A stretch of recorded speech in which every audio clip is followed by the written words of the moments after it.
Let me tell you that I have seen firsthand the impact of our broken immigration system. In 2007, my Senate office learned about a crisis occurring with migrant laborers in the tomato fields of Immokalee, Florida. Any folks from Florida here? All right, you know where Immokalee is, right? All right. The Immokalee workers, and these are the workers, were the workers, who pick the tomatoes that you get on your hamburger at Burger King and McDonald's. These workers were fighting desperately to increase their paltry wages and get better working conditions for the backbreaking work that they perform. In January of 2008, I went to Immokalee and I looked at the situation, armed with a letter of support signed by 3 of my colleagues, Senator Dick Durbin, Sherrod Brown, and the late Ted Kennedy. What I discovered was a human tragedy. Workers were being paid starvation wages, living in severely substandard housing, and subjected to abusive labor practices. The injustices of the lives of the workers was overwhelming. In fact, and this is true,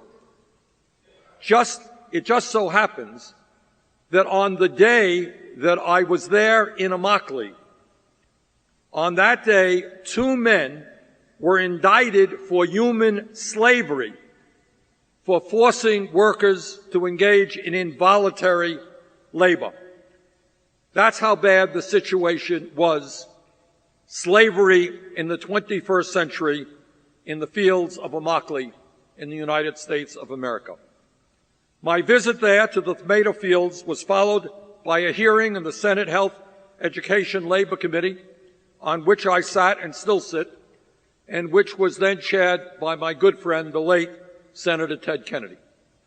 At that hearing, we heard the voices of Immokalee, workers who were at the lowest rung of the economic ladder, workers who had no rights. Because if they stood up for their rights, they could be arrested and deported. Now, I am happy to tell you that that particular story had a positive ending. The campaign by the Immokalee workers resulted in substantial reforms in the tomato fields of Florida, and in the aggregate, workers there have seen their wages increase by millions of dollars, and they have seen significant improvements in their working conditions.